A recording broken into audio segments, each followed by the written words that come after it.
चलो जी, ठीक है। तो इससे पहले हम लोगों ने क्या पढ़ लिया था बच्चों? हम लोगों ने आई थिंक एसेक्सुअल रिप्रोडक्शन के सारे डिटेल कर ली थी, ठीक है। एनसीईआरटी का रिवीजन हम लोगों ने कर लिया था, ठीक है। गुड आफ्टरनून बच्चों, है ना। तो फर्स्ट ऑफ ऑल बच्चों, आई एम अजीम फारूकी, आप लोगों का बायोलॉजी एजुकेटर। एंड बच्चों, बिना टाइम डिले किए हम लोग जल्दी से जो है क्लास को अपनी स्टार्ट करते हैं, ठीक है। तो एसेक्सुअल रिप्रोडक्शन बच्चों, हम लोगों ने इससे पहले कंप्लीट रूप से जो है उसको खत्म कर दिया है, एसेक्सुअल रिप्रोडक्शन को, ठीक है। अब हम लोग बच्चों सेक्सुअल रिप्रोडक्शन के बारे में थोड़ा सा बात कर लेते हैं, और एनसीईआरटी से रिवाइज इसको एक बार फिर से हम लोग सेक्सुअल रिप्रोडक्शन को भी कर लेते हैं, है ना। हाँ। सो सेक्सुअल रिप्रोडक्शन बच्चों होता क्या है? पहली बात तो यह है कि एसेक्सुअल रिप्रोडक्शन में मैंने कुछ बातें बताई थी आपको बच्चों, कि एसेक्सुअल रिप्रोडक्शन विद और विदाउट गैमीट फॉर्मेशन से होता है। लेकिन बच्चों मैंने कहा था कि सेक्सुअल रिप्रोडक्शन जो होता है खास करके, उसमें गैमीट का फॉर्मेशन भी होता है और गैमीट का फ्यूजन भी होता है, ठीक है। दोनों चीजें होती हैं सेक्सुअल रिप्रोडक्शन में, ठीक है। So sexual reproduction involves the formation of male and female gametes। पहले मैं बात करूंगा कि फॉर्मेशन होगा बच्चों मेल और फीमेल गैमीट्स का, आइदर और बाय सेम इंडिविजुअल। ऐसा भी हो सकता है कि एक ही इंडिविजुअल हो, उसी में फॉर्म हो रहा हो दोनों मेल और फीमेल गैमीट्स। और ऐसा भी हो सकता है बच्चों कि डिफरेंट डिफरेंट इंडिविजुअल्स में भी फॉर्म हो सकता है। अगर सेम इंडिविजुअल में फॉर्म हो रहा है बच्चों, तो उसको आप लोग क्या कहोगे? आप उसको हर्माफ्रोडाइट कहोगे,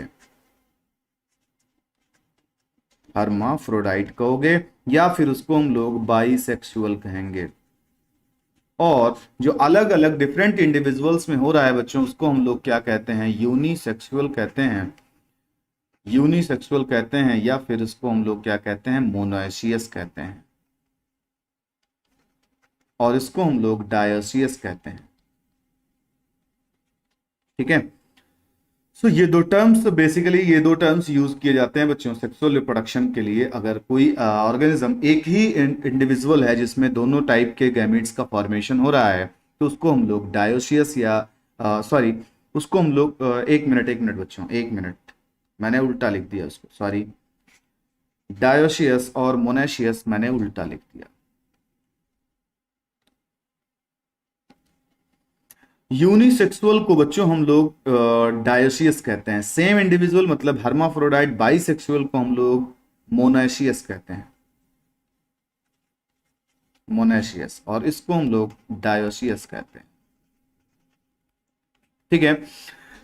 और द अपोजिट सेक्स, ठीक है, द गैमीट्स फ्यूज। और उसके बाद में सेक्सुअल रिप्रोडक्शन का सबसे इंपॉर्टेंट इवेंट होता है कि बच्चों fusion of gametes. Then gametes का फॉर्मेशन हो चुका, ये गैमीट्स फ्यूज करेंगी और जाइगोट का फॉर्मेशन करेंगी to form the new organism, और वो जाइगोट फिर डेवलप करके न्यू ऑर्गेनिज्म का फॉर्मेशन कर देगा। ये बच्चों खास करके सेक्सुअल रिप्रोडक्शन एक इलाबोरेट, जाहिर सी बात है, एक इलाबोरेट और कॉम्प्लेक्स और स्लो प्रोसेस है। क्यों बच्चों ये इलाबोरेट है? क्योंकि आप जानते हैं एसेक्सुअल रिप्रोडक्शन में बच्चों सिर्फ और सिर्फ क्या हुआ था कि गैमीट का फॉर्मेशन हो गया था, ठीक है। वो गैमीट का फॉर्मेशन होकर के वो हो सकता है ऑफस्प्रिंग का प्रोडक्शन कर दे, या फिर एसेक्सुअल में और भी आपने पढ़ा था कि कोई होल ऑर्गेनिज्म है, मान लो ये एक फिलामेंटस ऑर्गेनिज्म है, ये दो पार्ट में ब्रेक होकर के न्यू न्यू ऑर्गेनिज्म का फॉर्मेशन कर देता था। तो इस तरीके से, लेकिन सेक्सुअल रिप्रोडक्शन में क्या होता है बच्चों? सबसे पहले गैमीट का फॉर्मेशन होगा, गैमीट का फॉर्मेशन ही बच्चों, गैमीट का फॉर्मेशन, स्पर्म का फॉर्मेशन होगा मेल गैमीट्स का, और फीमेल गैमीट दैट मींस ओवा का फॉर्मेशन होगा। ऑलरेडी बच्चों गैमीट फॉर्मेशन ही एक कॉम्प्लेक्स प्रोसेस है। देन उसके बाद सेकंड बच्चों फ्यूजन होगा इनका। फ्यूजन से पहले का जो प्रोसेस होगा बच्चों, गैमीट का ट्रांसफर होगा, गैमीट ट्रांसफर होगा। गैमीट ट्रांसफर के बाद बच्चों तीसरी प्रोसेस होती है गैमीट के फ्यूजन की, ठीक है।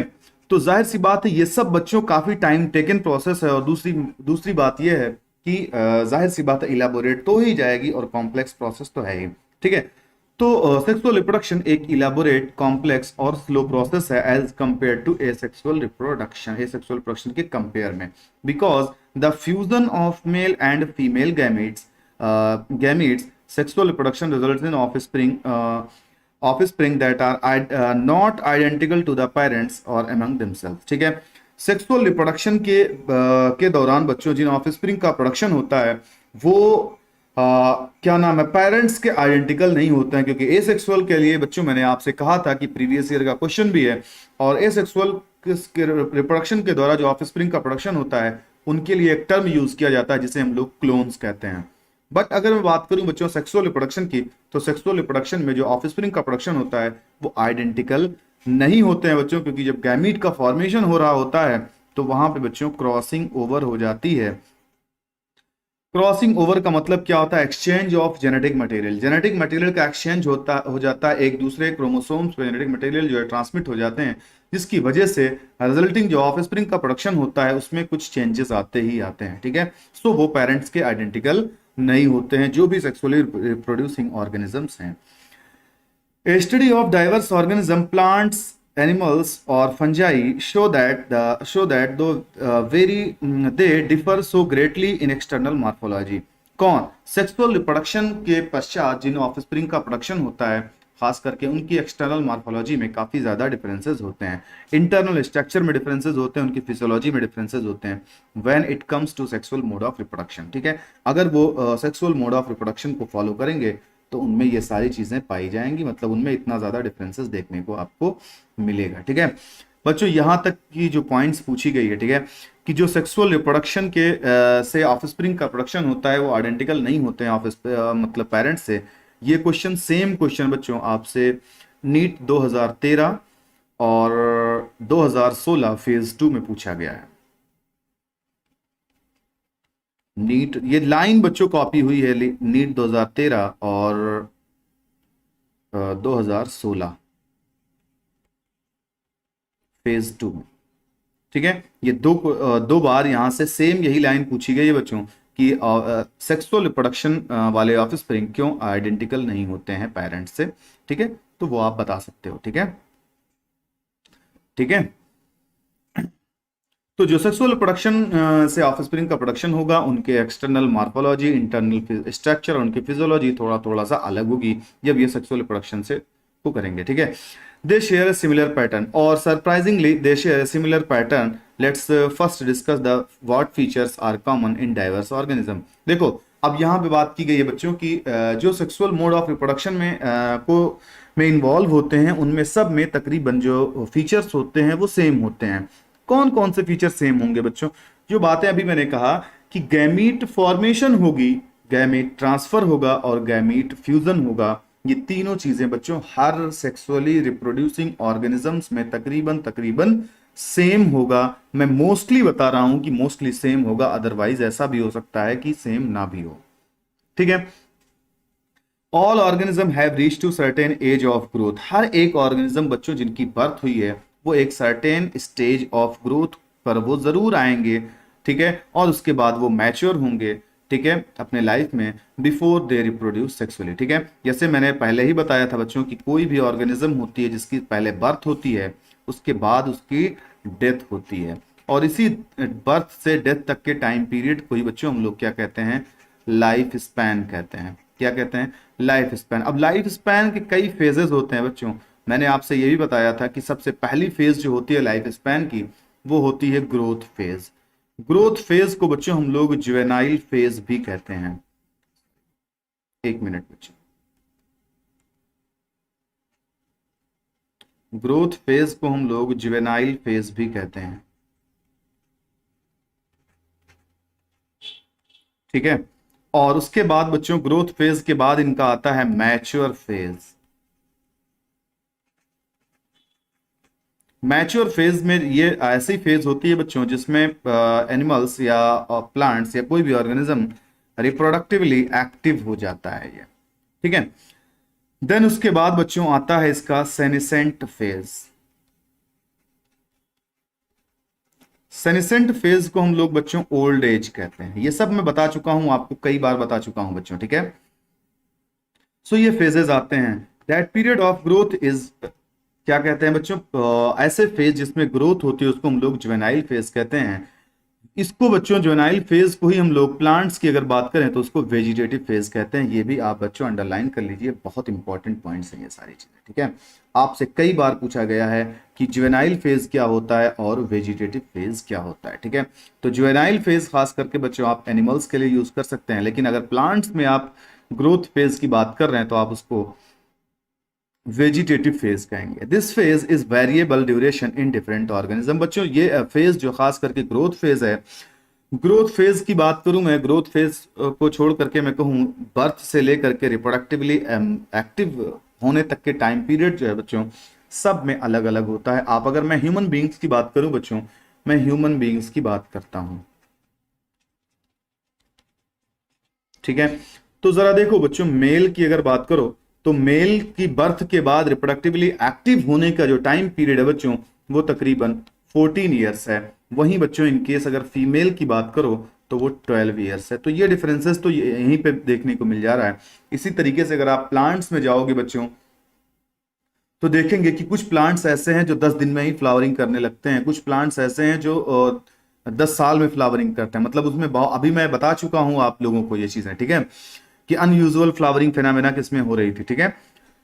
तो जैसे कि क्या नाम है, बॉम्बू वगैरह है ना। कुछ प्लांट्स ऐसे हैं जो साल में 2 बार फ्लावरिंग करते हैं, कुछ ऐसे प्लांट जो साल में एक ही बार करते हैं, कुछ ऐसे हैं जो 2 साल में एक बार फ्लावरिंग करते हैं, जो कुछ ऐसे हैं जो 5 साल में एक बार फ्लावरिंग करते हैं। मतलब क्या हुआ, फ्लावरिंग तक पहुंचने के लिए उनका टाइम पीरियड जो है हर एक प्लांट्स का थोड़ा बहुत अलग हो सकता है, प्लांट्स हो चाहे वो कोई भी एनिमल हो, ठीक है।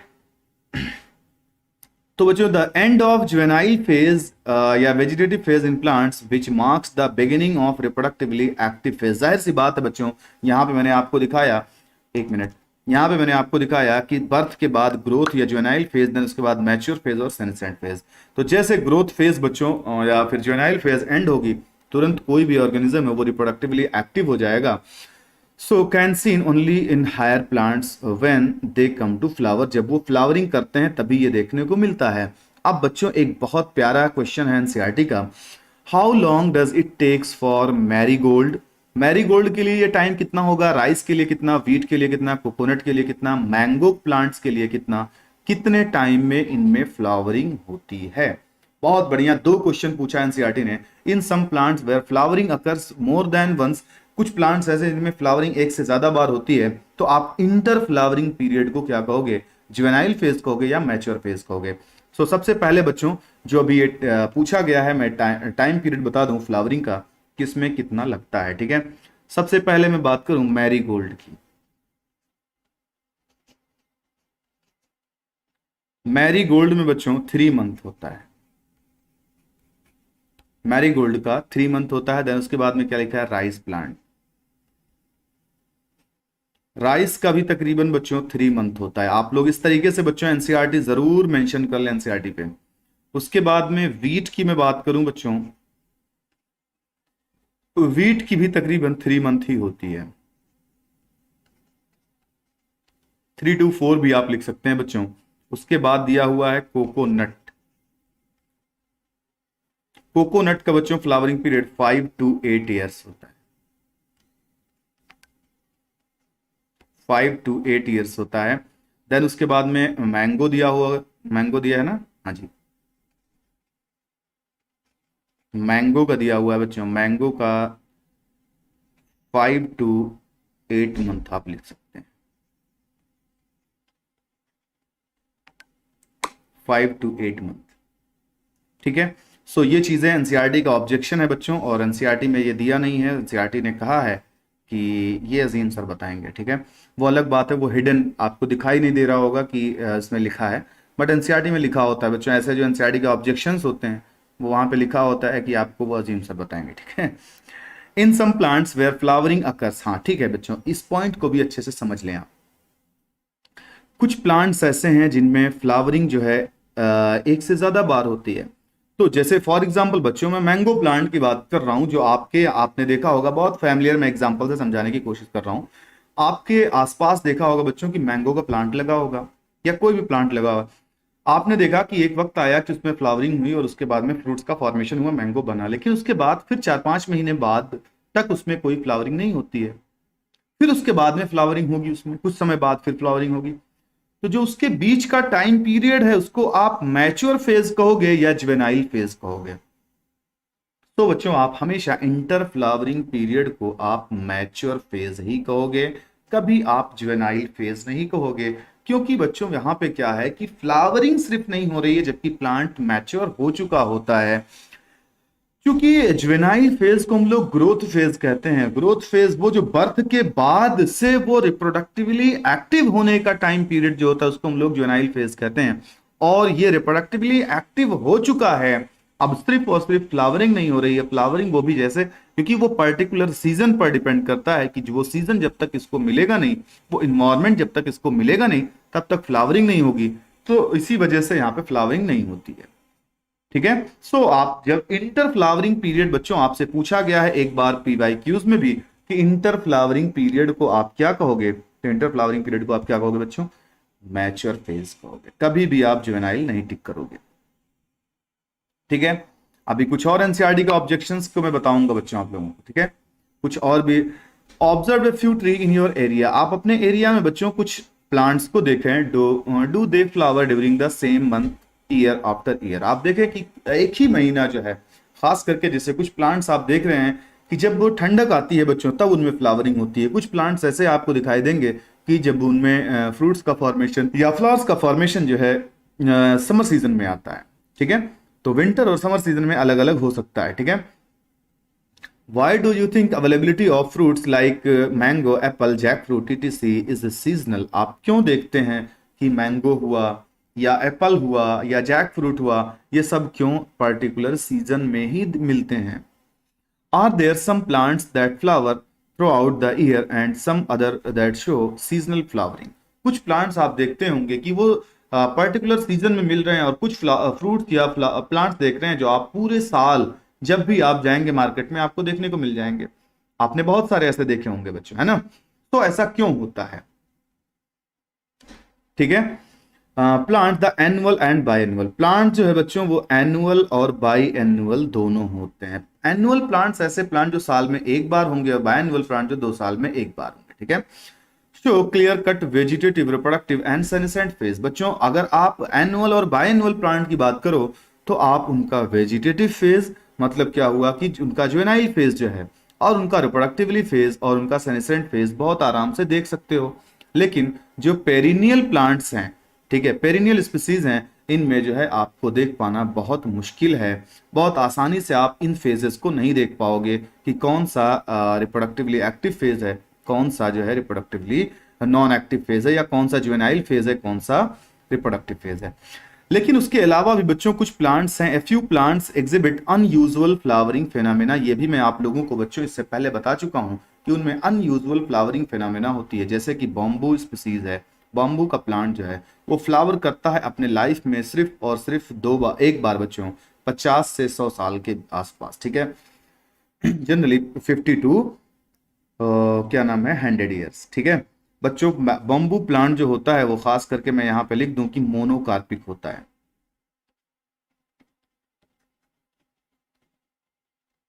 बम्बू मोनोकार्पिक होता है। अच्छा, मोनोकार्पिक किसको कहते हैं? जो फ्लावरिंग करते हैं only once in lifetime, अपने लाइफ पीरियड में या अपने लाइफ में बच्चों वो सिर्फ एक ही बार फ्लावरिंग करते हैं, उनको हम लोग मोनोकार्पिक प्लांट्स कहते हैं। ठीक है। 50 to 100 year produce large number of fruits. ठीक है, एंड डाइड, और उसके बाद में ढेर सारे 50 से 100 साल के बीच में बच्चों ये क्या करेगा, फ्लावरिंग करेगा, और उसके बाद में फिर इसकी डेथ हो जाती है। अनदर प्लांट जिसे हम लोग स्ट्रोबिलंथस कुंथियाना कहते हैं बच्चों, जिसका दूसरा नाम नीला कुरंजी है, ये फ्लावर करता है 12 ईयर्स में एक बार। ठीक है, ये भी बच्चों स्ट्रोबिलंथस कुंथियाना, स्ट्रोबिलंथस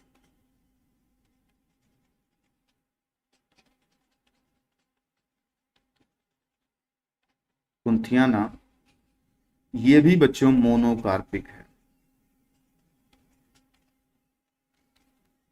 स्ट्रोबिलंथस कुंथियाना भी मोनोकार्पिक प्लांट्स है। ये सिर्फ और सिर्फ फ्लावरिंग करता है 12 साल में एक बार बच्चों।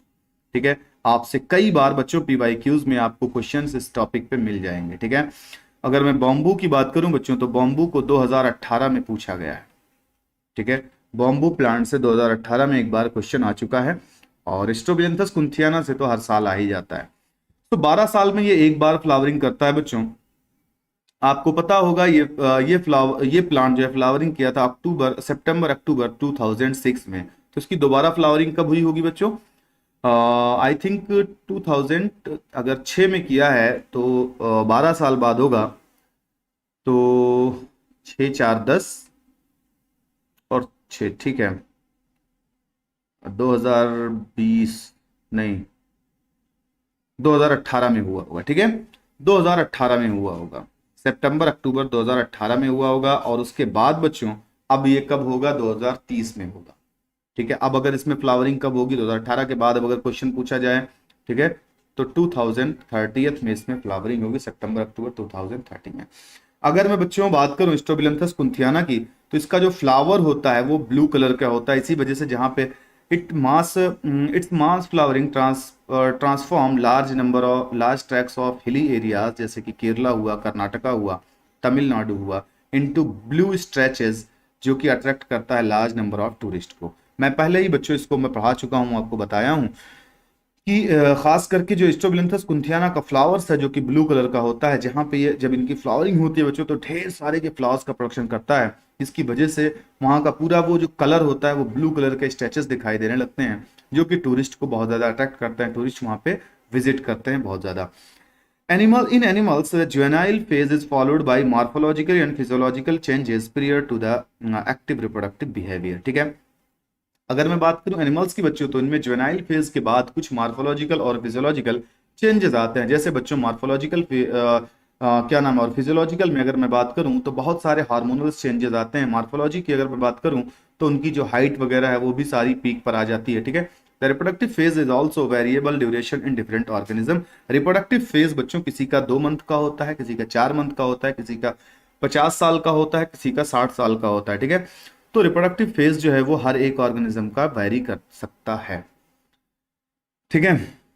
Can you list the changes seen in human beings that indicate the reproductive maturity? जो रिप्रोडक्टिव मैच्योरिटी में देखने को मिलती है, क्या आप कुछ उसकी लिस्ट बना सकते हैं? बच्चों ये आपका काम है, ठीक है, ये आपका काम है। आप इस चीज को एक तरीके से होमवर्क लेकर के रख सकते हैं, और आप मुझे ग्रुप में बता भी सकते हैं कि हाँ कौन कौन से चेंजेस हैं जो आपको देखने को मिलते हैं। वॉइस, जब बच्चों मैं कुछ चीजें बता दे रहा हूँ, वॉइस जो पिच होती है वो थोड़ा सा लाउड हो जाती है, और एक्सटर्नल जेनेटिलिया का कंप्लीट डेवलपमेंट हो जाता है बच्चों। दूसरी मैं बात करूं कि प्यूबिक हेयर्स का फॉर्मेशन हो जाता है, और उसके बाद में हार्मोन्स हैं जैसे कि एस्ट्रोजन हुआ, प्रोजेस्टेरॉन हुआ, टेस्टोस्टेरॉन हुआ, इन सब का जो लेवल होता है वो पीक पे आ जाता है। तभी जो है सेकेंडरी सेक्सुअल कैरेक्टर्स जैसे मुस्टेच हुआ, बियर्ड्स वगैरह हुआ, मेल्स में ये सब आने लगते हैं।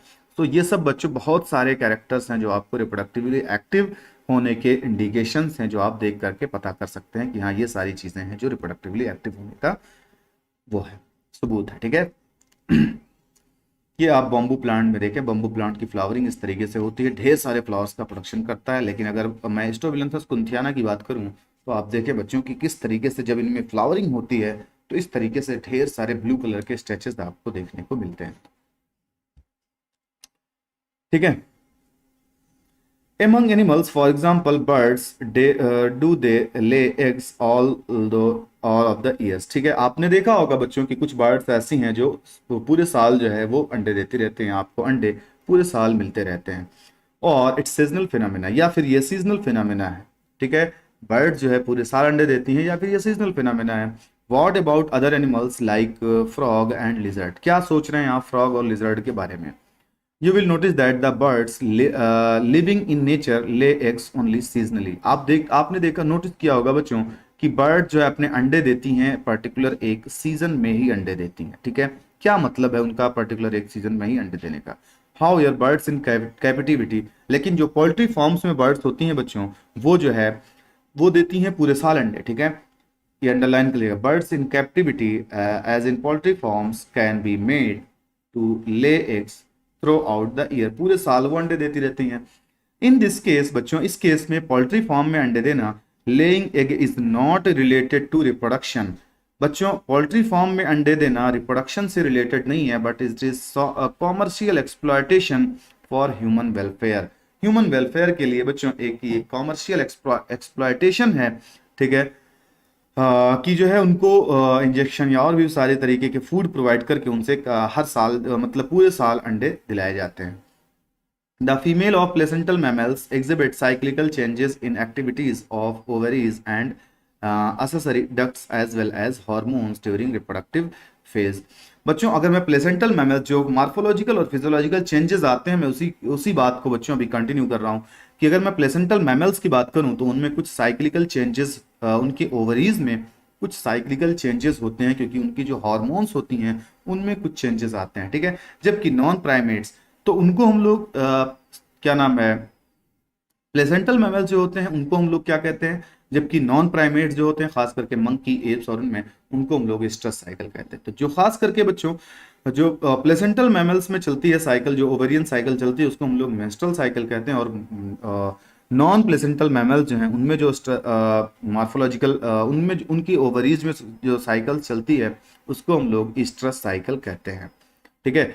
यहाँ पे लिखा हुआ in non primates mammals like cow, sheep, rats, deer, dogs, tiger etc such cyclical changes during reproduction are called stress cycle, whereas primates जैसे कि मंकी, एप्स और ह्यूमन बींग्स की ओवरीज में जो साइक्लिकल चेंजेस आते हैं बच्चों उसको हम लोग मेंस्ट्रुअल साइकिल कहते हैं। ओके, उसको हम लोग क्या कहते हैं, मेंस्ट्रुअल साइकिल कहते हैं, ठीक है। एक मिनट, चलो जी। याद रखिएगा बच्चों, एग्जाम्पल पूछा जाता है, ठीक है। काऊ, शीप और रैट्स, डियर, डॉग्स, टाइगर्स ये सब नॉन प्राइमेट्स हैं, इनमें स्ट्रेस साइकिल चलती है, जबकि प्राइमेट्स जैसे कि मंकी हुआ, एप्स हुआ, ये सब प्लेसेंटल मैमल्स हैं, ह्यूमन बींग्स, इनमें जो है इनकी ओवरीज में जो साइक्लिकल चेंजेस आते हैं उसको हम लोग मेंस्ट्रुअल साइकिल कहते हैं। बहुत सारे मैमल्स हैं, specially those living in natural wild condition, ऐसे मैमल जो नेचुरल वाइल्ड कंडीशन में पाए जाते हैं, exhibit such cycles only during favourable season. कुछ मैमल्स हैं बच्चों जो कि पर्टिकुलर सीजन में ही उनके साइक्लिकल चेंजेस आते हैं, ऐसे एनिमल्स को हम लोग सीजनल ब्रीडर्स कहते हैं। जैसे आपने देखा होगा डॉग हुआ, ठीक है, आपने कैट देखा होगा, ऐसे जो भी एनिमल्स हैं जो पर्टिकुलर सीजन में रिप्रोड्यूस कर रहे हैं बच्चों उनको आप सीजनल ब्रीडर्स कहते हैं। मेनी अदर मैमल, जबकि और बहुत सारे मैमल्स हैं जो रिप्रोडक्टिवली एक्टिव होते हैं throughout their reproductive phase. जब तक उनका रिप्रोडक्टिव फेज होता है बच्चों तब तक पूरे रिप्रोडक्टिव फेज में वो एक्टिव होते हैं। ऐसे एनिमल्स को हम लोग या ऐसे ऑर्गेनिज्म को हम लोग कंटिन्यूअस ब्रीडर्स कहते हैं। फॉर एग्जाम्पल ह्यूमन बींग्स, ठीक है। ह्यूमन बींग्स बच्चों जब तक वो रिप्रोडक्टिवली एक्टिव होता है तब तक वो रिप्रोडक्शन कर सकता है, उसके लिए कोई पर्टिकुलर सीजन या कोई पर्टिकुलर इन्वायरमेंट की जरूरत नहीं पड़ती है। सो इस वजह से उसको हम लोग कंटिन्यूअस ब्रीडर्स कहते हैं। That we all grow and old, हर कोई ऑर्गेनिज्म बच्चों कोई भी जिसकी पैदाइश हुई है, जो पैदा हुआ है उसको ओल्ड होना ही होना है, और ओल्ड होगा उसके बाद उसकी डेथ होनी ही होनी है। Is something that we recognise, ठीक है। But what is mean by growing old, क्या मतलब है ओल्ड होने का, किसी के बुढ़े होने का क्या मतलब है, कोई बुढ़ा क्यों होता है बच्चों, कोई ओल्ड एज में क्यों जाता है, सेनेसेंट फेज में क्यों जाता है। द एंड ऑफ रिप्रोडक्ट, क्योंकि रिप्रोडक्टिव फेज बच्चों जैसे एंड होता है can be considered as one of the parameter of senescent और ओल्ड एज। सबसे पहला पैरामीटर है बच्चों किसी के ओल्ड एज होने का। आप देखें ये यंग थे, यंग के बाद ये ओल्ड हो गए। ओल्ड कैसे होते हैं बच्चों, क्योंकि धीरे धीरे बॉडी की जो मेटाबॉलिक रिएक्शंस होती हैं बच्चों वो स्लो डाउन होने लगती है। ये बात आप याद रखिएगा बच्चों की कोई भी ऑर्गेनिज्म है उसकी वो बुढ़ा या ओल्ड क्यों होता है, चाहे वो प्लांट हो चाहे एनिमल्स हो, जब उसकी बच्चों मेटाबॉलिक रिएक्शन स्लो डाउन होने लगती हैं तभी वो उसकी ओल्ड एज आती है। There are concomitant changes in the body like slowing metabolism, ठीक है। सबसे इंपॉर्टेंट है जब कोई ओल्ड एज होता है तो उसकी मेटाबॉलिक रिएक्शन स्लो हो जाती है। During this last phase of life span old age ultimately leads to death. और उसके बाद बच्चों ये लाइफ स्पैन का सबसे लास्ट स्टेज होता है। स्टार्टिंग स्टेज लाइफ स्पैन का सबसे पहला क्या होता है बच्चों, लाइफ स्पैन, लाइफ स्पैन का सबसे पहला फेज होता है जुवेनाइल फेज। दूसरा फेज मैंने बताया था आपको रिप्रोडक्टिव फेज। तीसरा फेज बताया था मैंने ओल्ड एज। ठीक है, तो ये लास्ट स्टेज होता है, इसके बाद में फिर डेथ हो जाती है। ठीक है, in both plants and animals hormones are responsible for transition between these three phases. इन तीनों फेजेस के लिए बच्चों हॉर्मोन्स रिस्पॉन्सिबल होती हैं। ठीक है, interaction between hormones and certain environmental factors regulate the productive reproductive phase. ये रिप्रोडक्टिव फेज को बच्चों कंट्रोल करने का काम होता है आपके हॉर्मोन्स का। जो आपके बिहेवियर्स में चेंजेस आते हैं, ठीक है, रिप्रोडक्शन के दौरान, वो सारे हॉर्मोन्स पे डिपेंड करते हैं। इवेंट्स इन सेक्सुअल रिप्रोडक्शन बच्चों, अगर मैं इवेंट्स की बात करूं तो बेसिकली तीन इवेंट्स होते हैं बच्चों। प्री फर्टिलाइजेशन इवेंट, दूसरा फर्टिलाइजेशन इवेंट और तीसरा पोस्ट फर्टिलाइजेशन इवेंट बच्चों। ठीक है, जब कोई भी ऑर्गेनिज्म मैच्योरिटी को अटेन कर लेता है तो मैच्योरिटी अटेन करने से पहले के टाइम पीरियड को हम लोग प्री फर्टिलाइजेशन कहते हैं, जिसमें प्री फर्टिलाइजेशन इवेंट्स में बच्चों क्या होता है कि सबसे पहले गैमीट फॉर्मेशन होता है और देन गैमीट ट्रांसफर होता है। और फर्टिलाइजेशन में तो फर्टिलाइजेशन और पोस्ट फर्टिलाइजेशन में जाइगोट फॉर्मेशन होगा और उसके बाद में एम्ब्रियोजेनेसिस होगी। ठीक है, एम्ब्रियोजेनेसिस होगी। ठीक है, सबसे पहले हम लोग बच्चों बात कर लेते हैं प्री फर्टिलाइजेशन इवेंट की, जिसमें गैमीटोजेनेसिस और गैमीट ट्रांसफर दो इवेंट्स आते हैं। गैमीटोजेनेसिस की बात कर लेते हैं। गैमीटोजेनेसिस ऐसी प्रोसेस है जिसमें गैमीट्स का फॉर्मेशन किया जाता है बच्चों। बेसिकली दो टाइप्स की गैमीट्स होते हैं, एक को हम लोग मेल गैमीट, दूसरे को हम लोग फीमेल गैमीट्स कहते हैं। गैमीट्स हमेशा बच्चों हैप्लॉयड होती हैं। ठीक है, और इनका जो फॉर्मेशन होता है उसको, फॉर्मेशन की प्रोसेस को बच्चों हम लोग क्या कहते हैं, गैमीटोजेनेसिस कहते हैं। कुछ एल्गी हैं, कुछ एल्गी हैं जिनमें दो टाइप्स के गैमीट्स होते हैं जो कि सिमिलर अपीयरेंस के होते हैं, उनको हम लोग आइसोगैमस कहते हैं। और कुछ ऐसे हैं जो कि आइडेंटिकल नहीं होते हैं, एक दूसरे से अलग अलग होते हैं, उनको हम लोग एनाइसोगैमस कहते हैं। और कुछ ऐसे होते हैं जिनमें मेल गैमीट्स की साइज काफी छोटी है as compare to female gamete, तो उसको हम लोग ऊगैमस टाइप का कहते हैं। ठीक है, आइसोगैमस का एग्जाम्पल ए जो है बच्चों, वो क्लेडोफोरा का एग्जाम्पल दिया हुआ है। क्लेडोफोरा एक ग्रीन एल्गी है। ठीक है, और उसके बाद में बच्चों हेट्रोगैमेट्स मतलब एनाइसोगैमस और आइसोगैमस दोनों बच्चों, एनाइसोगैमस और ऊगैमस दोनों हेट्रोगैमेट्स का एग्जाम्पल हैं। ये खास करके बच्चों फ्यूकस का एग्जाम्पल है। ये फ्यूकस है और ये ह्यूमन बीइंग्स का है। ठीक है, आगे बढ़ते हैं। अब गैमीट्स होमोगैमस हो सकते हैं, मतलब होमोगैमस को आइसोगैमस कहते हैं हम लोग। ठीक है, जिनमें गैमीट्स सेम मार्फोलॉजी के होते हैं। हेट्रोगैमस मतलब जिनकी मार्फोलॉजी अलग अलग होती है। ठीक है, एंथ्रोजॉइड जिसे हम लोग स्पर्म कहते हैं, जो कि मेल गैमीट्स को रिप्रेजेंट करता है। एग या फिर ओवम जो कि फीमेल गैमीट को रिप्रेजेंट करता है। अगर मैं सेक्सुअलिटी की बात करूं बच्चों, थोड़ा सा इंपॉर्टेंट है सेक्सुअलिटी। ठीक है, sexual reproduction organism generally involve the fusion, क्योंकि हमको पता है बच्चों कि सेक्सुअल रिप्रोडक्शन में फ्यूजन ऑफ गैमीट्स होगा, जिसकी वजह से, जिसमें दो डिफरेंट इंडिविजुअल्स इन्वॉल्व होंगे। एक मेल गैमीट्स का प्रोडक्शन करेगा, दूसरा फीमेल गैमीट्स का प्रोडक्शन करेगा। But this is not always true, लेकिन ये हमेशा सही नहीं होता है। From your recollection of example studied in class 11 you can identify the self fertilisation is observe. ठीक है, आपने देखा होगा कि कुछ प्लांट्स ऐसे हैं जिनमें सेल्फ फर्टिलाइजेशन होता है बच्चों। मैं थोड़ा सा इसका आप लोगों को एक फ्लो चार्ट दूंगा सेक्सुअलिटी इन ऑर्गेनिजम्स का। ठीक है, सेक्सुअलिटी का मैं चार्ट आप लोगों को एक दूंगा, आप लोग भी ये चार्ट बना ले बच्चों।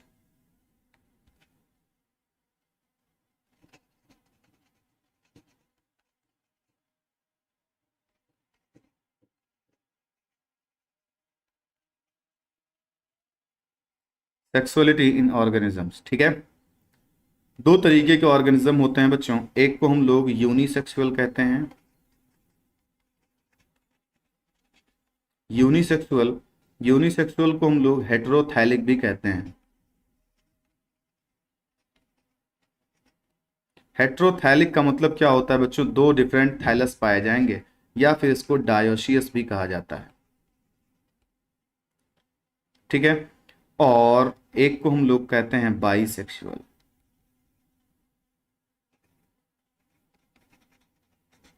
बाइसेक्सुअल या फिर इसको हम लोग होमोथैलिक कहते हैं। होमोथैलिक कहते हैं या फिर इसको मोनाशियस कहते हैं। एग्जाम्पल के रूप में बता दूं आपको कौन कौन इसके एग्जाम्पल हैं। पेन का colour change.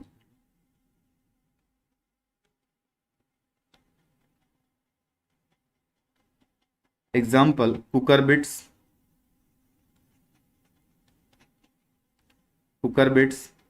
Coconut,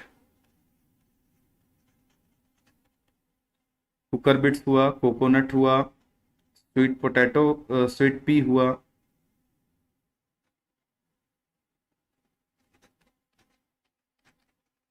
sweet potato लिख लो, कारा लिख लो, ठीक है। ये सब बाइसेक्सुअल होते हैं। एनिमल्स में अगर बात करूं बच्चों,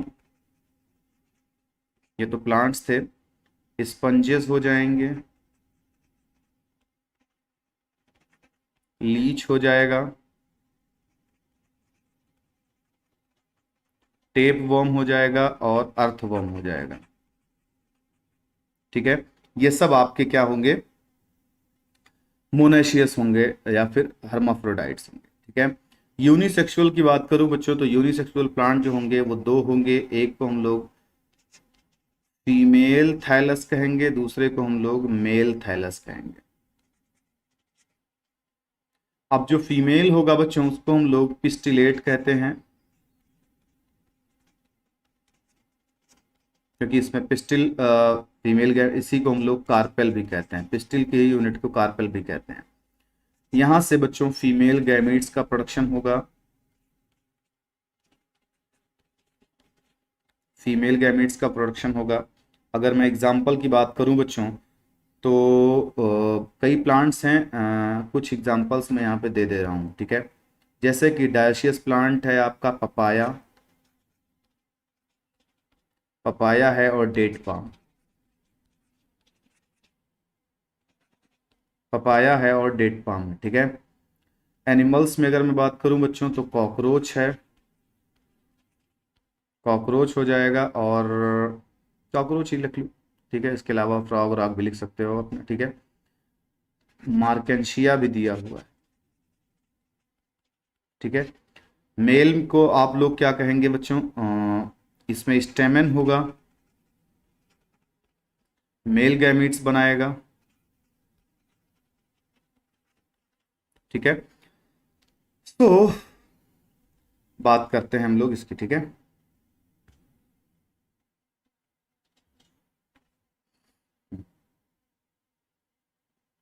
बहुत बढ़िया वरुण का, शाबाश। चलो, प्लांट्स में है both male and female reproductive structure. Plants में बच्चों मेल और फीमेल दोनों स्ट्रक्चर्स होते हैं, ठीक है। लेकिन कुछ प्लांट्स ऐसे हैं जिनमें एक ही प्लांट्स में बच्चों मेल और फीमेल रिप्रोडक्टिव ऑर्गन्स पाए जाएंगे, उनको हम लोग बाइसेक्सुअल कहते हैं। और कुछ ऐसे हैं जिनमें डिफरेंट प्लांट्स में पाए जाएंगे, उसको हम लोग यूनिसेक्सुअल कहते हैं। कुछ फंजाई हैं और प्लांट्स हैं in terms such as homothallic. Homothallic का मतलब क्या होता है बच्चों, कि जिसमें दोनों थैलस मेल और फीमेल एक ही में पाए जाएं, उनको हम लोग मोनेशियस कहते हैं बच्चों। Are use to denote bisexual condition. Bisexual का मतलब मेल और फीमेल एक ही में पाए जाएंगे। और हेट्रोथैलिक यूज किया जाता है बच्चों, जिसे हम लोग डायोशियस कहते हैं, कब यूज किया जाता है, यूनिसेक्सुअल कंडीशन के लिए, या मेल प्लांट और फीमेल प्लांट्स अलग अलग हों तो उनमें जो यूनिक सेक्सुअल कंडीशन में बच्चों क्या होता है, जो मेल फ्लावर होता है उसको आप लोग स्टेमिनेट कहते हैं, जिसमें स्टेमन होता है। जबकि फीमेल प्लांट जो होता है, फीमेल फ्लावर जो होता है, उसको आप पिस्टिलेट कहते हैं, क्योंकि उसके पास पिस्टिल होता है। कुछ फ्लावरिंग प्लांट्स जिसमें बोथ मेल और फीमेल फ्लावर्स प्रेजेंट होते हैं सेम इंडिविजुअल में, उसको हम लोग मोनेशियस कहते हैं। और कुछ ऐसे हैं जिसमें अलग अलग इंडिविजुअल्स में होते हैं, उसको हम लोग डायोशियस कहते हैं। कुछ एग्जाम्पल मोनेशियस प्लांट्स के हैं जैसे कि कुकरबिटा और कोकोनट्स है, और डायोशियस प्लांट्स के जैसे कि पपाया और डेट पाम। बच्चों में बता चुका हूं आपको इससे पहले भी, ठीक है। देन उसके बाद name the types of gamete that are found staminate and pistillate. अगर स्टेमिनेट में बच्चों मेल गैमीट्स का फॉर्मेशन होगा और पिस्टिलेट में फीमेल गैमीट्स का फॉर्मेशन होगा। ये भी आप एनसीईआरटी पे करेक्ट कर सकते हैं। But what about animals, animals के केस में आप क्या कहोगे बच्चों, are individuals of all species either male और फीमेल यूनिसेक्सुअल। अगर मेल और फीमेल अलग अलग हैं बच्चों तो उसको यूनिसेक्सुअल, और एक साथ हैं तो उसको बाइसेक्सुअल कहेंगे। You probably can make a list of several unisexual animals and species, ठीक है। बहुत सारे आप यूनिसेक्सुअल एनिमल्स की लिस्ट बना सकते हैं बच्चों। अर्थवॉर्म की अगर मैं बात करूं बच्चों, स्पंजेस की बात करूं टेप वर्म की बात करूं, लीचेस की बात करूं, तो ये सब बाइसेक्सुअल हैं, क्योंकि इन सब में मेल और फीमेल रिप्रोडक्टिव ऑर्गन एक ही में पाए जाते हैं। ठीक है, हाँ, इनको हम लोग हर्माफ्रोडाइट कहेंगे। जबकि कॉकरोच की बात करूं बच्चों, तो ये यूनिसेक्सुअल होता है, आप इसको हर्माफ्रोडाइट नहीं कह सकते हैं, इसको आप डायोशियस कहेंगे। ठीक है, सेल डिवीजन की बात करूं बच्चों, तो सेल डिवीजन कैसे होता है, गैमीट के गैमिटोजेनेसिस में सेल डिवीजन कैसे होता है। ठीक है, देखो भाई, गैमीट्स हर एक हेट्रोगैमेटिक स्पीसीज में दो तरीके की होती हैं, एक को हम लोग मेल, दूसरे को हम लोग फीमेल। गैमीट्स हैप्लॉयड होती हैं, ये भी आपको पता है बच्चों। ठीक है, क्योंकि ये अराइज होती हैं या तो हैप्लॉयड या फिर डिप्लॉयड ऑर्गेनिज्म से। हैप्लॉयड ऑर्गेनिज्म से अगर फॉर्म होगी बच्चों, अगर ये हैप्लॉयड पेरेंट से प्रोड्यूस होंगी तो माइटोटिक डिवीजन के द्वारा होंगी। What does this means meiosis never occurs in organism that are haploid. क्यों मियोसिस नहीं होगी? क्योंकि जो ऑलरेडी बच्चों हाफ है, उससे ज्यादा हाफ कर दोगे तो जीन्स भी जो है हाफ हो जाएंगी, जिसकी वजह से कंप्लीट ऑर्गेनिज्म का फॉर्मेशन नहीं हो पाएगा। सो कभी भी हैप्लॉयड ऑर्गेनिज्म में मियोसिस डिवीजन नहीं होती है, क्योंकि मियोसिस रिडक्शन डिवीजन होता है जिसमें क्रोमोसोम नंबर हाफ हो जाते हैं। Careful exam flow chart life cycle of algae that you have studied in class 11th। आप क्लास 11th में जो लाइफ साइकिल एल्गी की पढ़े हैं, कौन सी हैप्लॉन्टिक, कौन सी डिप्लॉन्टिक, कौन सी हैप्लोडिप्लॉन्टिक होती है, उसको आप जा करके प्लांट किंगडम में बच्चों एक बार सही तरीके से देख करके ये बता कर सकते हैं कि हैप्लॉयड ऑर्गेनिज्म में मियोसिस क्यों नहीं होती है। ठीक है, मैंने रीजन भी बता दिया है आपको। Several organism belong to monera. बहुत सारे ऑर्गेनिज्म है जो मोनेरा, फंजाई, एल्गी और ब्रायोफाइट्स से बिलोंग करते हैं, जो कि हैप्लॉयड प्लांट बॉडी इनकी होती है। ठीक है, but in organism belonging to pteridophytes, लेकिन अगर टेरिडोफाइट्स, जिम्नोस्पर्म और एंजियोस्पर्म की बात करूं बच्चों, तो उनके बहुत सारे एनिमल्स हैं जो कि जिनकी पेरेंटल बॉडी डिप्लॉयड होती है। ठीक है, तो हैप्लॉयड वाले बच्चों टेरिडोफाइट्स से पहले वाले, टेरिडोफाइट्स के बाद वाले क्या है? डिप्लॉयड है। it is obvious that meiosis, the reduction division, meiosis एक reduction division है बच्चों, has to occur in diploid body, has to protect haploid gametes। बच्चों उनमें क्या होता है, जिन जो डिप्लॉयड होंगे उनमें क्या होगा? मियोसिस होगी, जिसके बाद हैप्लॉयड गैमेट्स का प्रोडक्शन होगा। ठीक है, in diploid organism specialise cells, diploid organism में बच्चों गैमीट्स के फॉर्म करने वाली एक सेल्स होती है, स्पेशलाइज है, जिसे हम लोग मियोसाइट्स कहते हैं। बच्चों ये आपके पीवाईक्यूज में पूछा जा चुका है। ठीक है, इंपॉर्टेंट है मियोसाइट्स, 2017, 18, 16 के आसपास का क्वेश्चन है। जिसे हम लोग गैमीट्स मदर सेल कहते हैं बच्चों, इसी की मियोसिस होती है, जिसके पश्चात जो है गैमीट्स का प्रोडक्शन होता है। ठीक है,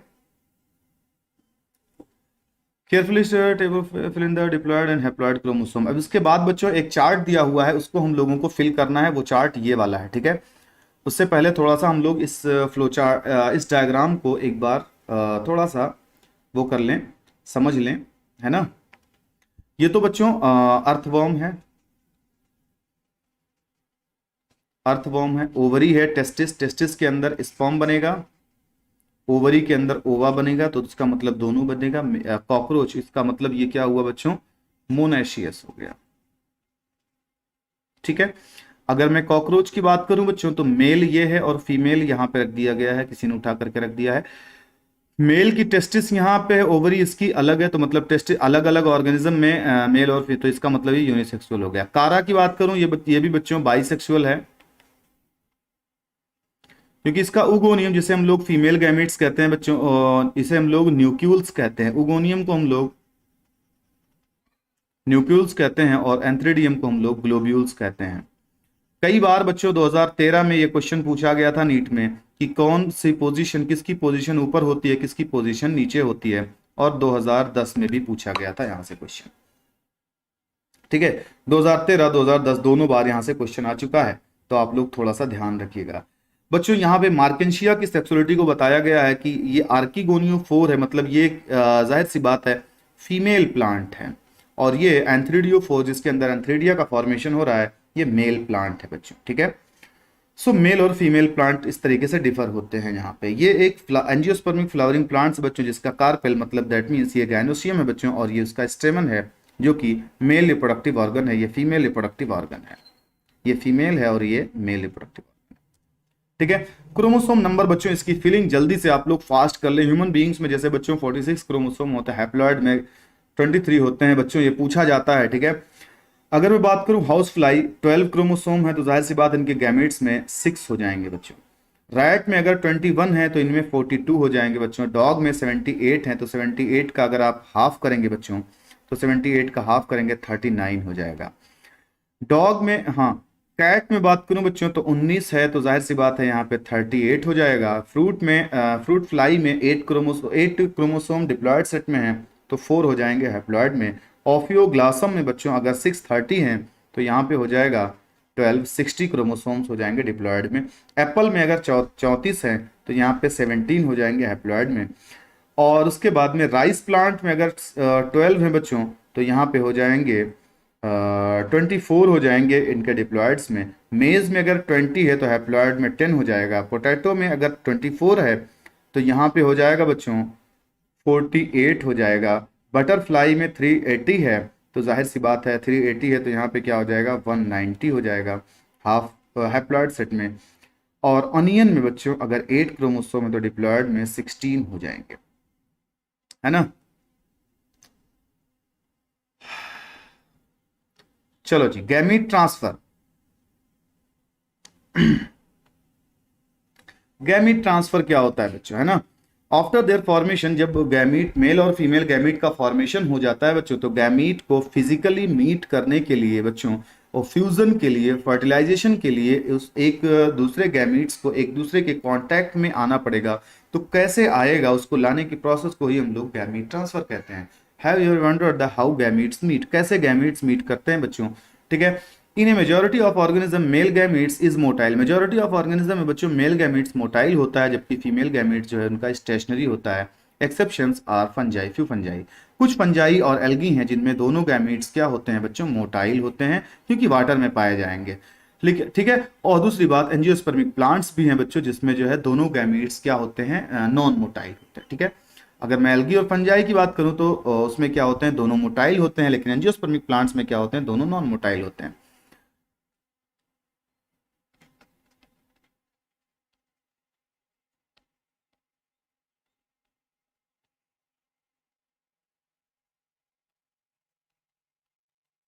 इन एंजियोस्पर्मिक प्लांट,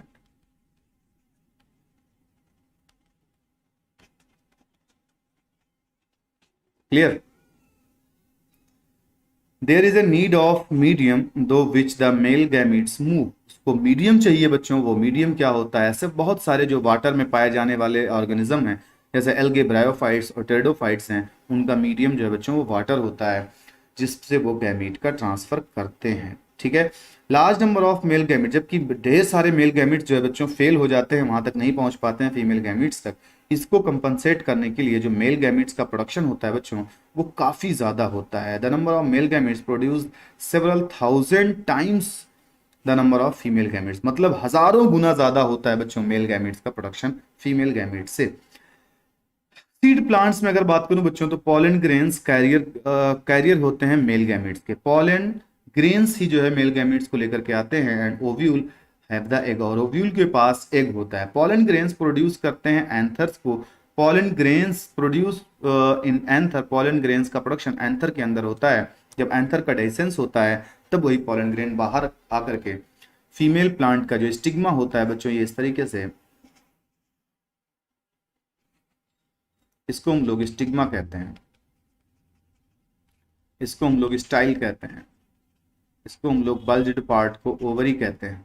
तो पॉलन ग्रेन सबसे पहले आता है यहाँ पे बच्चों, और यहाँ पे जैसे पहुंचता है पॉलन ट्यूब का जर्मिनेशन करने लगता है और यहाँ पे ओव्यूल होता है, ठीक है। ओव्यूल होता है, यहाँ पे सिनर्जिड सेल्स होती हैं और एग सेल होती हैं, दो पोलर न्यूक्लियाई होती हैं, एंटीपोडल सेल्स होती हैं, ठीक है। और फिर उसके बाद में फर्टिलाइजेशन होगा। इन बाइसेक्सुअल सेल्फ फर्टिलाइजिंग प्लांट जैसे कि पी हुआ, transfer of pollen grains to the stigma is relatively easy as anther and stigma are located close to each other। चूंकि बाइसेक्सुअल प्लांट है बच्चों, जो सेल्फ फर्टिलाइजिंग प्लांट्स हैं जिनमें मेल और फीमेल एक ही प्लांट में पाए जा रहे हैं, उनमें क्या होता है बच्चों, बहुत आसानी से गैमेट का ट्रांसफर हो जाता है।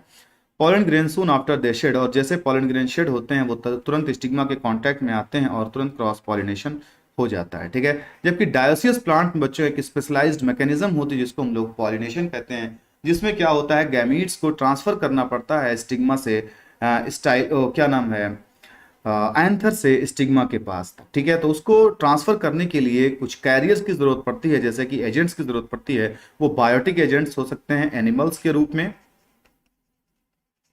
एनिमल्स जैसे कि बच्चों उसमें बैट हो सकता है, इंसेक्ट्स हो सकते हैं, ठीक है, और मोलस्क्स हो सकते हैं, बहुत कुछ हो सकते हैं, ठीक है। और ए बायोटिक में बच्चों अगर मैं बात करूं तो ए बायोटिक में क्या क्या हो सकता है, विंड हो सकता है,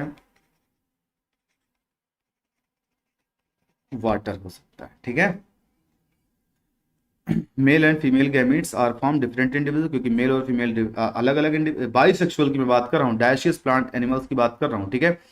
तो उनमें एक स्पेशल मैकेनिज्म होती है गैमीट ट्रांसफर की, जिसे हम लोग पॉलिनेशन कहते हैं। Successful transfer coming together gametes essential most crucial events in sexual reproduction, जो कि एक बहुत क्रूशियल इवेंट होता है सेक्सुअल रिप्रोडक्शन का, जिसे हम लोग क्या कहते हैं, फर्टिलाइजेशन कहते हैं, ठीक है। सो फर्टिलाइजेशन एक वाइटल इवेंट है बच्चों सेक्सुअल रिप्रोडक्शन का, ठीक है। सेक्सुअल रिप्रोडक्शन का सबसे वाइटल इवेंट है, जिसमें क्या होता है, फ्यूजन ऑफ मेल और फीमेल गैमीट्स का होता है, जिसको हम लोग सिनगैमी कहते हैं। देन बच्चों डिप्लॉयड जाइगोट का फॉर्मेशन होता है, ठीक है। Fertilisation is also often use this process, ठीक है। टर्म सिनगैमी का के लिए ही बच्चों फर्टिलाइजेशन भी टर्म यूज किया जाता है, इंटरचेंजेबल, मतलब आप चाहे फर्टिलाइजेशन यूज करें चाहे सिनगैमी यूज करें, ठीक है। अब उसके बाद बच्चों what would happen if syngamy does not, अगर अगर फर्टिलाइजेशन नहीं होगा तो क्या होगा, पॉलीप्लाइडी कंडीशन आएगी। However it is to be mention here that the some organism, जैसे कि रोटिफर्स, कुछ ऑर्गेनिज्म है बच्चों, जैसे रोटिफर्स हुआ, हनी बी हुआ, और कुछ लिजर्ड्स हुई, कुछ बर्ड्स हैं जैसे कि टर्की हुआ, इनके फीमेल गैमीट्स ही बच्चों अंडरगो, मतलब उनका डेवलपमेंट स्टार्ट हो जाता है, उनको इंड्यूस कर दिया जाता है, और वही नए ऑर्गेनिज्म का फॉर्मेशन करने लगते हैं, और वो गैमीट्स बच्चों डिप्लॉयड होता है, 2n होता है, ठीक है।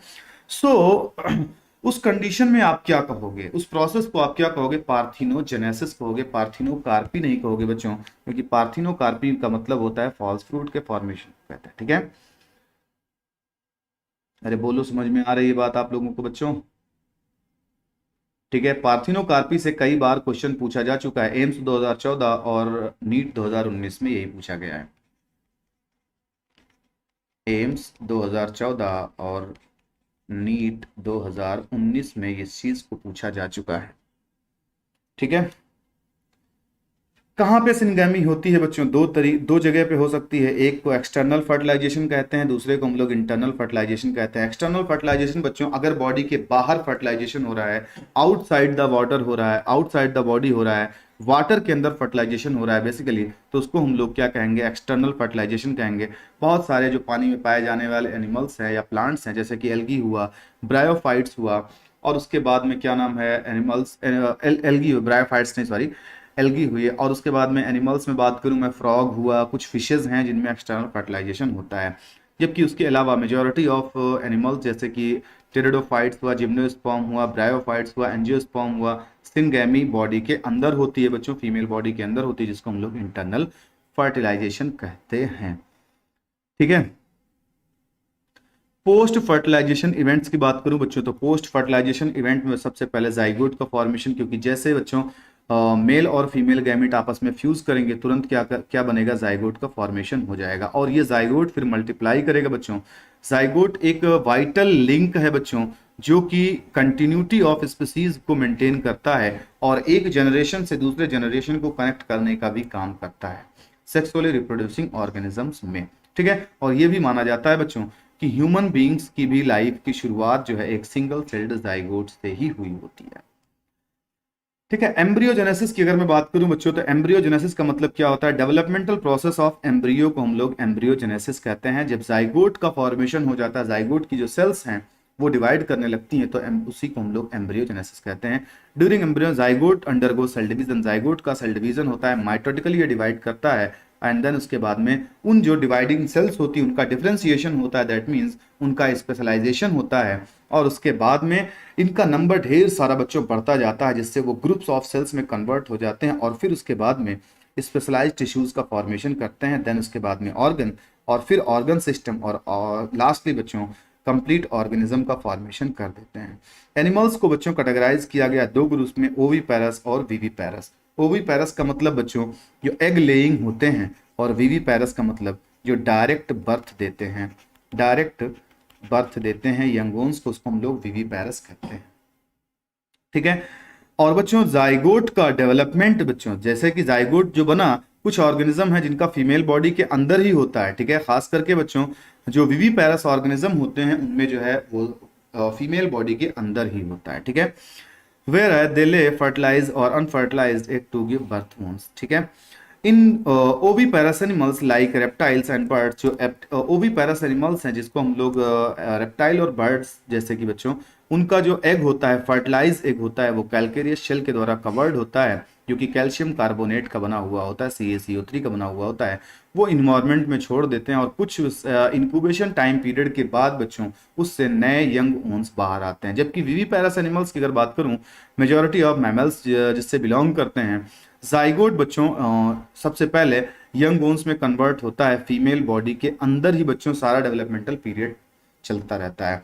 After attaining certain age of growth, कुछ समय बाद बच्चों वो जो कुछ समय बाद, जैसे कि फॉर एग्जांपल ह्यूमन बीइंग्स में 9 मंथ, इसी तरीके से 3-4 मंथ जो भी जेस्टेशन पीरियड हो, उसके बाद बच्चों वो फीमेल ऑर्गेनिज्म या फीमेल बॉडी से बाहर आकर के अपने एम्ब्रियोलॉजिकल डेवलपमेंट को पूरा जब कर लेता है तो वो फीमेल बॉडी से बाहर आ जाता है, और उसी को हम लोग पार्चुरेशन या बर्थ कहते हैं, जो कि नेक्स्ट चैप्टर में हम लोग पढ़ेंगे। फ्लावरिंग प्लांट में बच्चों जाइगोट फॉर्म होता है इनसाइड द ओव्यूल, ओव्यूल के अंदर फॉर्म होता है बच्चों। आफ्टर फर्टिलाइजेशन, फर्टिलाइजेशन के बाद से पेटल्स जो है और स्टेमन्स फ्लावर्स के जो है बच्चों वो गिर जाते हैं। ठीक है, कुछ में जो रह जाते हैं, जैसे कि कह रहा है कुछ में रिमेन अटैच रहते हैं। कौन कौन है वो?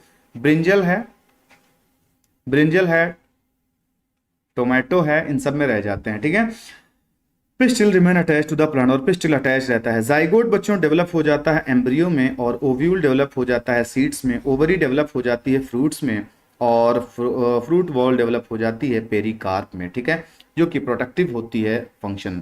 ठीक है, आफ्टर डिस्पर्सल सीड जर्मिनेट, और उसके बाद में सीड जर्मिनेट करती है फेवरेबल कंडीशन में और न्यू प्लांट्स का फॉर्मेशन करता है। ये बच्चों S फॉर सीड्स और P फॉर हो गया पेरिकार्प। ठीक है, इनमें सीड और पेरिकार्प ये है, इनमें सीड ये है और पेरिकार्प ये है, इनमें सीड ये है, पेरिकार्प ये है, सीड ये है, पेरिकार्प ये है। ठीक है, सो बच्चों आई होप ये चीजें आप लोगों को, ये पूरा चैप्टर कि मैं एनसीईआरटी का रिवीजन भी करवा दिया हूं, और इससे पहले बच्चों मैंने आपको डिजिटल पीपीटी से सारी चीजें विजुअलाइज्ड मैनर में पढ़ा भी दी है। ठीक है, तो उम्मीद करते हैं बच्चों कि आप लोगों को ये सारी चीजें समझ में आ चुकी होंगी। ठीक है, और आपके सारे कंसेप्ट इस चैप्टर के अब क्लियर हो चुके होंगे। और हम लोग बच्चों कल इसी चैप्टर के कुछ TRQs करेंगे, टॉपिक रिलेटेड क्वेश्चंस करेंगे, और उसके बाद में बच्चों PYQs करेंगे, प्रीवियस ईयर क्वेश्चंस करेंगे। ठीक है, तो कल इस चैप्टर को हम लोग फिनिश करके next chapter reproduction flowering plants पे मूव आउट कर जाएंगे। ठीक है, okay, thank you so much बच्चों।